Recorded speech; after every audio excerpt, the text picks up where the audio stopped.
Last week we finished up chapter 16 in our study of the book of Leviticus, and there we saw the instructions for the Day of Atonement, that annual observation that the animals were sacrificed and the blood was taken into the most holy place, a very unique thing that only happened that one time a year, where the high priest was permitted to go into that special place and to bring atonement on behalf of himself and then on behalf of the nation of Israel.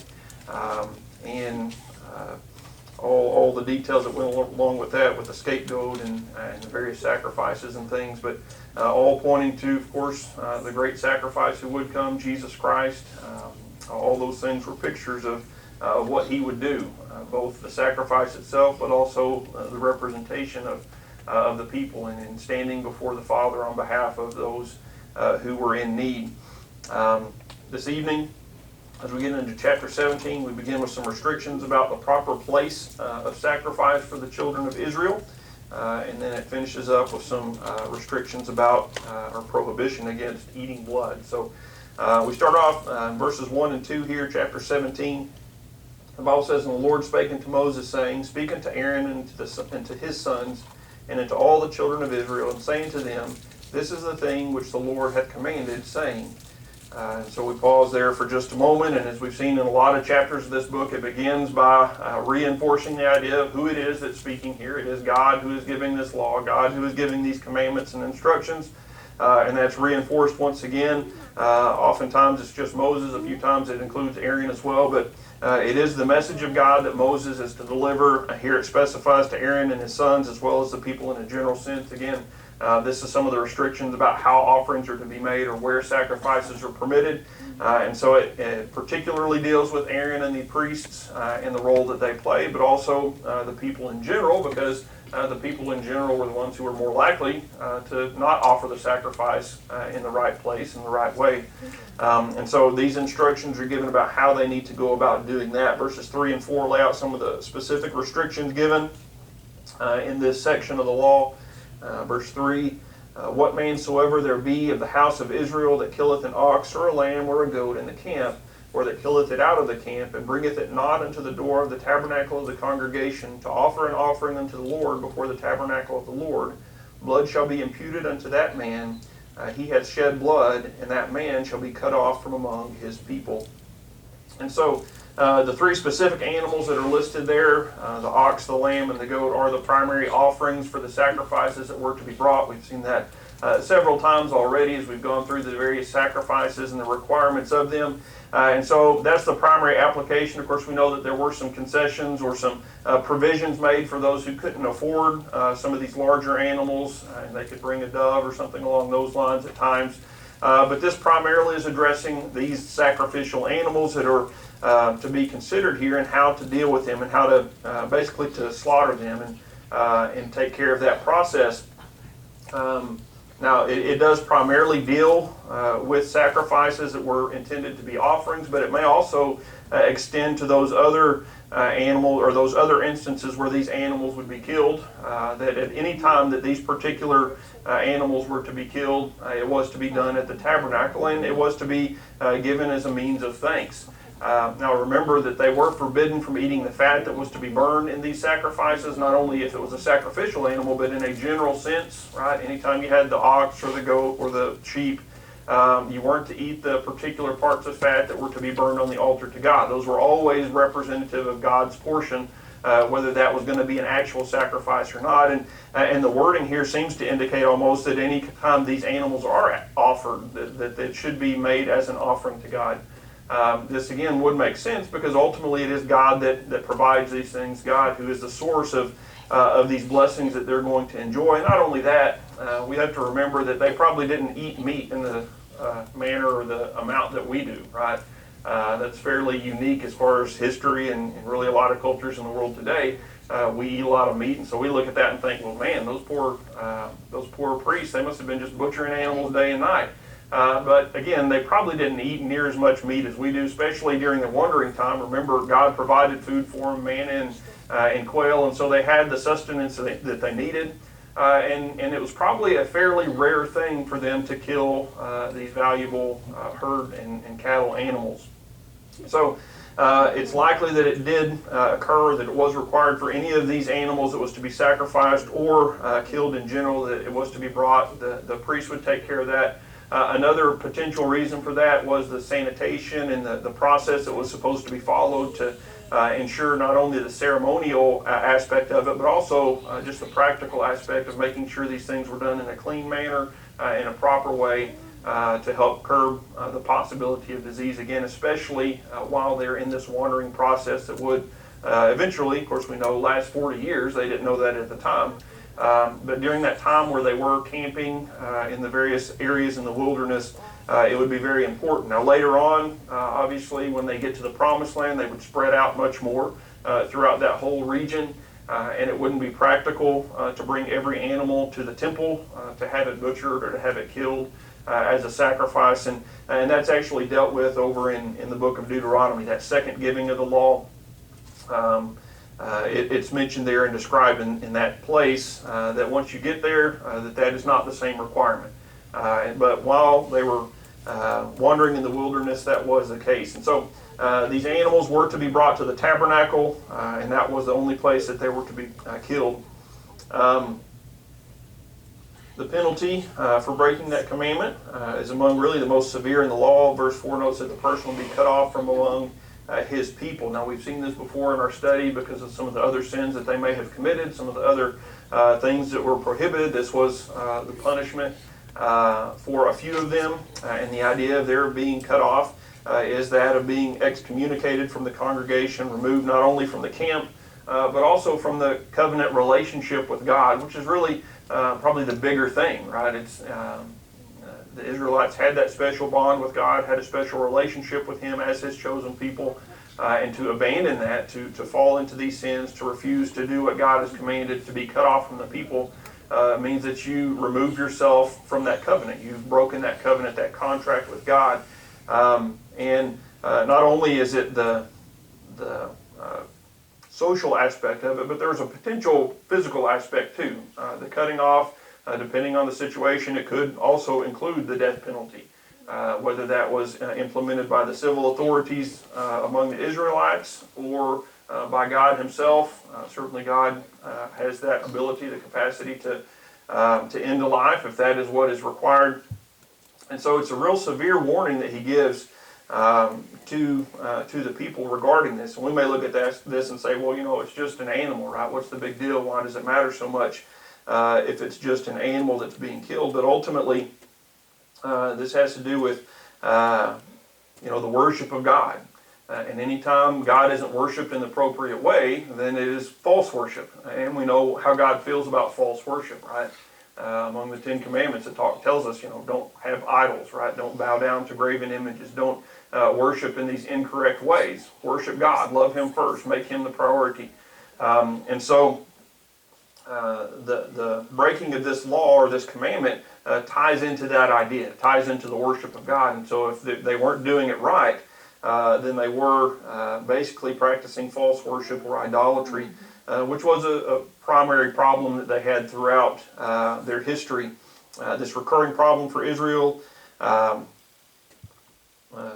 shows up in verses 5 through 7. It kind of goes into a little bit more detail explaining that. It says, to the end that the children of Israel may bring their sacrifices, which they offer in the open field, even that they may bring them unto the Lord, unto the door of the tabernacle of the congregation, and to the priest to offer them for a peace offering unto the Lord. And the priest shall sprinkle the blood upon the altar of the Lord at the door of the tabernacle of the congregation, and burn the fat for a sweet savor unto the Lord. And they shall no more offer their sacrifices unto devils, after whom they have gone a whoring. This shall be a statute forever unto them throughout their generations. So here we see that primary focus on these sacrifices and the offerings used for worship, that they were to be given to God alone. The role of the priest is recognized there, and it specifies that he's the one who's to offer the blood upon the altar, to sprinkle it in the appropriate way. And so it lays out this form of worship that they were to adhere to, that they were to follow. And there's practical reasons for that. If there's an organized form of worship, it's less likely that individuals would go off into false religion. If they're practicing this stable religion, this religion of a large group, it's less likely to change and to shift and to go in the wrong directions as it is if everybody's just kind of doing their own thing and worshiping in their own way. And so there's that practical benefit to it in the corporate sense for the nation of Israel to keep them on the right track. But we know that they had the problem of following after these false gods regularly. And it's kind of interesting because oftentimes when we think of false gods, we think of, well, you worshiped an idol and it's just a dead rock, right? But here it specifies that the worship of demons, right? And so it kind of reminds you that worshiping false things probably has a deeper root than just, I think that statue's pretty and so I'm going to bow down to it. And especially when dealing with these pagan religions, the religions of Egypt where they had left, or the religions of the Canaanites where they were heading, there was demonic worship. There was wicked practices. There was terrible evil that was going on there. Some of it intentionally, and some of it perhaps through deception. The people thought that they were worshiping a god. The reality was that they were not. And so it is a pretty stern warning and a reminder that there is a right way to worship. And there is a wrong way to worship. And if you follow the wrong paths, if you worship in the improper manner, then your worship isn't honoring to God. In best case, it's just not honoring to God. Worst case, it may be lifting up and worshiping a demonic force, Satan himself. So certainly, when you put it in that sense, it makes it's a little clearer, right? That yeah, this is really bad. It's not just, well, I just wanted to offer a sacrifice on my own out here in the wilderness or in my house or whatever like that. This is the opening the door for false worship, idolatry, and even worship of demons. So God was very serious about this, clearly, through the prohibition that he mentions here. Not only that, he makes it clear this is a statute through your generations. So this was something, again, as long as the law is in effect, this component of it clearly is to be adhered to and followed very closely. Verses 8 and 9 describe the scope of the law and repeats the consequences again for breaking it. Verse 8, and thou shalt say unto them, whatsoever man there be of the house of Israel or of the strangers which sojourn among you, that offereth a burnt offering or sacrifice, and bringeth it not unto the door of the tabernacle of the congregation to offer it unto the Lord, even that man shall be cut off from among his people. So, again, like we saw last week with the Day of Atonement, this applied universally to whoever was in the camp while they were wandering in the wilderness, or once they entered into the Promised Land, whoever was in the land of Israel was under this restriction. You couldn't say, well, I'm a Philistine, I'm just visiting, and so I want to offer a sacrifice to my God. That wasn't acceptable. It wasn't okay for you to go into God's nation, to go into that land that he had given to his people, and offer these false sacrifices. If they did, then punishment was to be executed, right? They were to be cast out. They were to be separated from among their people. And again, depending on the situation and the setting, that could include death, stoning, or whatever means of execution. So a very serious thing. God takes worship seriously. I'm afraid today a lot of people don't take worship nearly as seriously as we should, and I'm including myself in this. It is a serious thing, and it is a joy, and I believe that we should have joy in our worship, and I believe that it is a great blessing to us, but we have to remember that God is serious, and when we just come half-heartedly, or we come and we're not really serious about honoring God, then understand that God takes note of those things, and God does care if we're worshiping in spirit and in truth, or if we're just going through the motions. We need to worship God in the way that he is worthy of.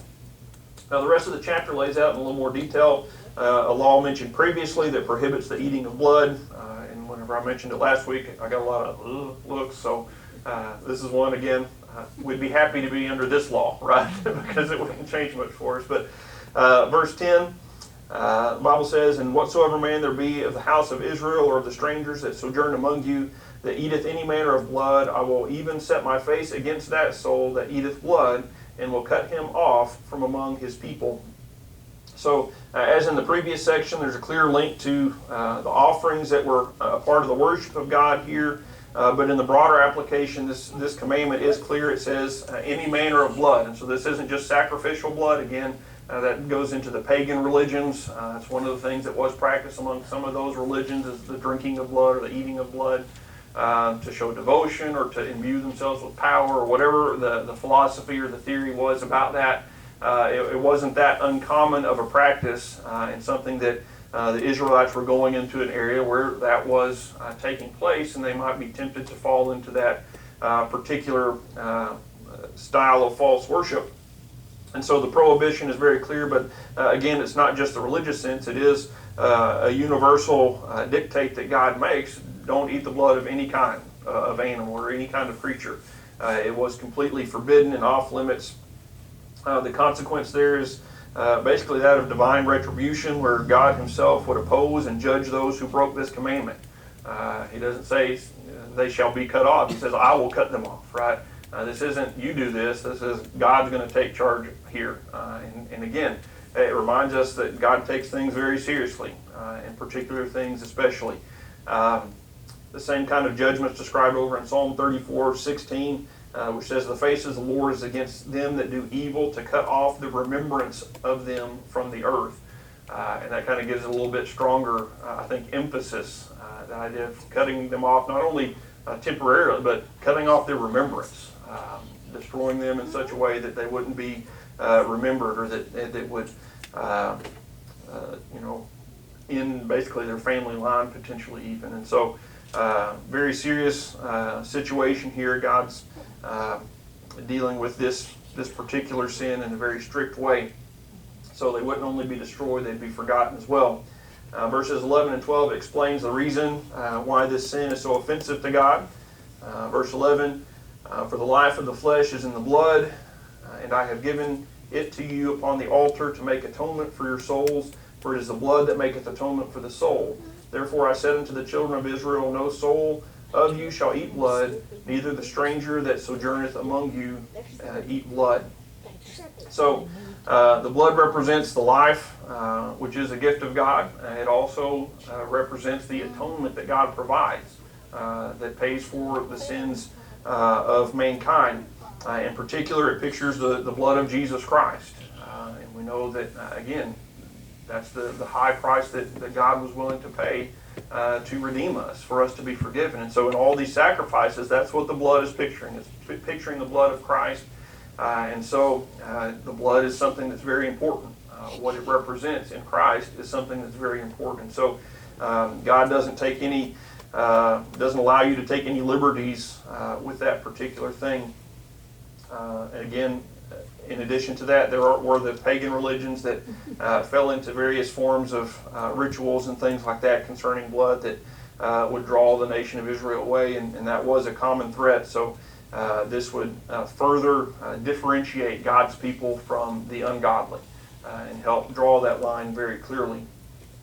Next is laid out the instructions for dealing with blood in a proper manner, verse 13. And whatsoever man there be of the children of Israel, or the strangers that sojourn among you, which hunteth and catcheth any beast or fowl that may be eaten, he shall even pour the blood thereof and cover it with dust. Excuse me. Clearly, when you're hunting, there's no way to get the animal to go to the temple to kill it, right? That'd be quite the feat. And so this is a situation where the person's going to have to kill the animal. That's the part of the process. And so it explains what needs to be done with the animal. Now, these animals also wouldn't be fit to offer at the tabernacle, because these were wild animals. They weren't the oxen or sheep or goats or anything like that. And so it explains that they are, when the animal is killed, they are to drain the blood out of it upon the ground and then cover it up with dirt.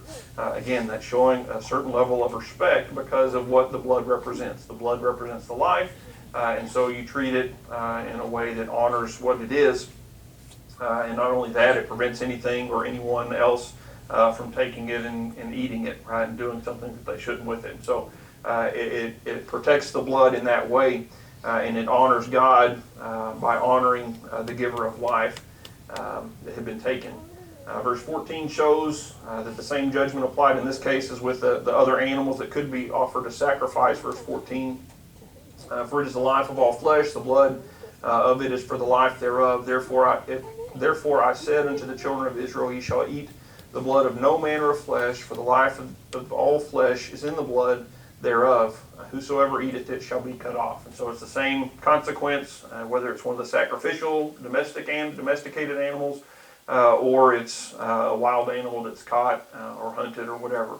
The same consequences there if you eat the blood. And so clearly the prohibition against it applied across the board. There weren't any exceptions to that. And then the chapter ends by addressing the things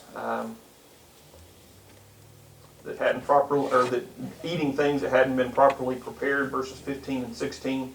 And every soul that eateth that which dieth of itself, or which was torn by the beast, whether it be of your own, whether it be one of your own country or a stranger, he shall both wash his clothes and bathe himself in water and be unclean until the even, and then shall he be clean. But if he wash them not, nor bathe his flesh, then he shall bear his iniquity. And so since there was no way to ensure that the blood had been properly drained in the way that it was supposed to, if the animal wasn't killed in the right manner, it was prohibited to eat things that had been killed by other animals, or that had died of natural causes or unnatural causes, whatever the case may be. If it had died without the proper butchering of it, then they weren't to eat it. If they did eat something in that case, they were to wash their clothes, wash their bodies, and again, we talked about how that was symbolic, and that's kind of one of the higher levels of uncleanness, is that you have to wash completely yourself and your clothes. And so again, this is a situation where God addresses this in a very severe manner, and it's important to him. That ties back, of course, to the dietary laws. We actually saw this basic principle already taught before, but this is just reinforcing it, and it's done so in connection with that idea of the blood. If the animal isn't killed properly, then the blood may not have been taken care of properly, thereby making it an unclean thing to eat. And so that's why the restriction is there. Before it just said, don't eat these things. Now it's saying why, basically, they weren't to eat them because of that situation with the blood representing the life of them. He was to wash himself, wash his clothes. If he refused to do that, then it said that he shall bear his iniquities, and that means that he would face judgment, and he would stand to account for that refusal, for not doing what God had commanded. I guess there are situations where you might end up either having to eat something that had died in one of those ways, or you didn't know, you did it unknowingly and found out later. But if you don't deal with those situations, that's when the greater problem arises, right? If you do something in ignorance, God has patience, right? And God is merciful. If you do things willfully, it's a different situation, and judgment is the result. Next week, we'll be on to chapter 18. This is another one of those chapters that will probably be a lot more reading and less explaining. It deals with relationships, improper relationships more particularly, and most of it's pretty self-explanatory, and so we won't go into great detail, but we'll get to that next week. All right, any questions or comments?